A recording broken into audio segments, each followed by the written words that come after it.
손흥민의 소속팀 토트넘이 해리 케인 등 최정예 선수들을 앞세워 한국에 방문하면서 많은 축구 팬들이 열광했습니다.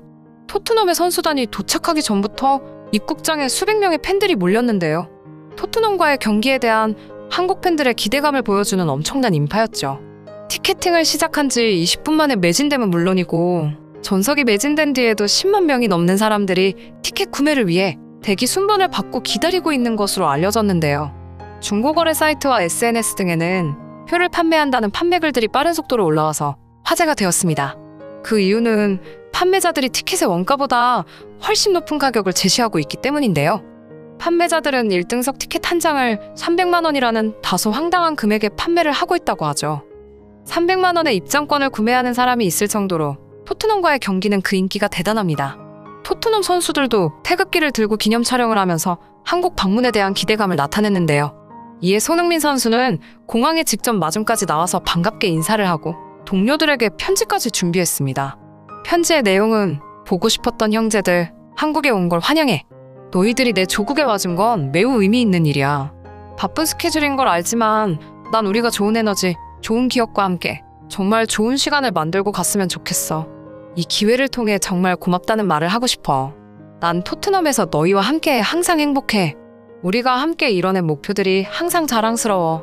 올 시즌을 특별하게 만들어보자라며 그동안 동료들에게 말하지 못했던 고마움을 표현했죠. 하지만 이렇게 동료들과 잘 지내는 손흥민 선수가 토트넘 선수들이 방한하기 직전에 동료들에게 갑작스러운 경고를 날려서 화제가 되었습니다. 오늘은 손흥민이 동료들에게 어떤 경고를 날렸는지 알려드리도록 하겠습니다.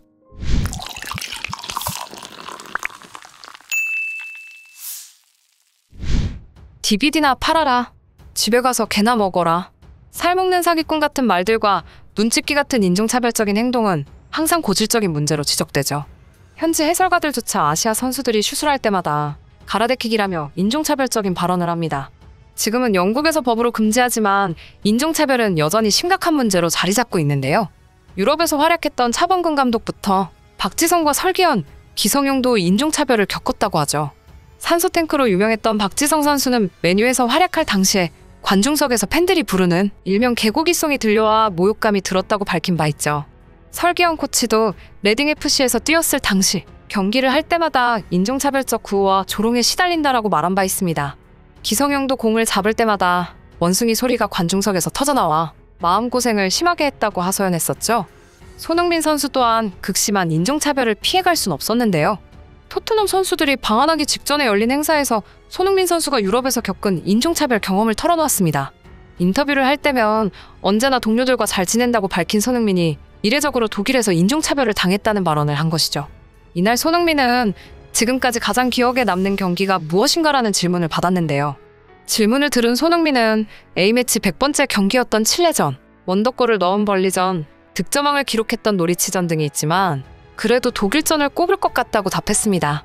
독일전은 모두가 질 것이라는 예상을 깨고 대한민국이 2대0으로 승리하며 독일의 16강 진출을 탈락시켰던 그 경기죠. 이 경기에서 손흥민은 쇄기골을 넣으며 맹활약했는데요.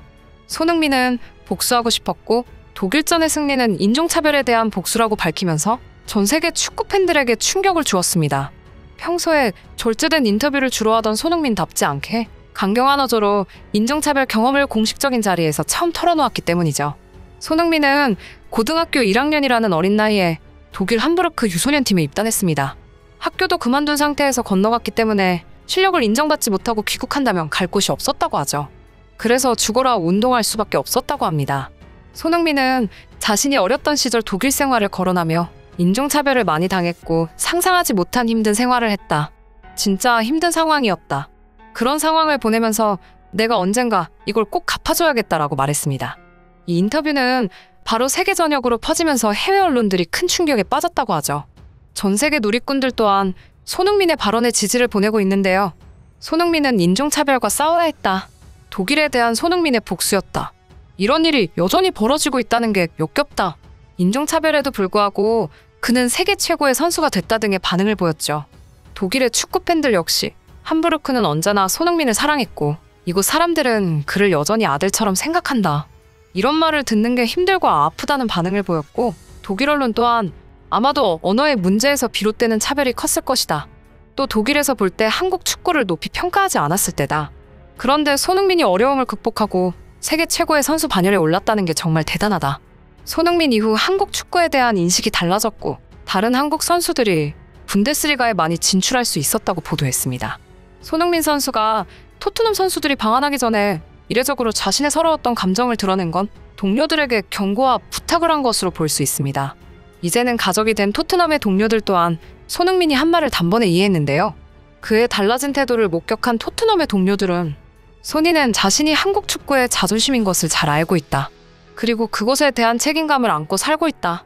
그런데 만약 이번에 한국을 방문하는 동료들이 자신의 눈앞에서 한국 팬들을 무시하는 인종차별을 한다면 소니에게는 씻을 수 없는 치욕으로 다가올 것이다. 이건 소니가 개인적으로 겪어온 인종차별과는 다른 문제다. 우리 토트넘 선수들은 항상 조심해야 한다. 유럽 언론에도 큰 화제가 되었으니 소니의 의도는 충분히 성공했다라고 말하며 손흥민의 발언을 지지해 주었습니다. 이렇게 손흥민은 이례적으로 인종차별에 대한 증오와 복수심을 공개적으로 발언하며 팀 동료들에게 인종차별에 대한 경각심을 심어준 것입니다. 토트넘은 13일에 K리그 선수들과 경기를 하고 16일에는 세이바 FC와의 친선 경기를 벌이는데요.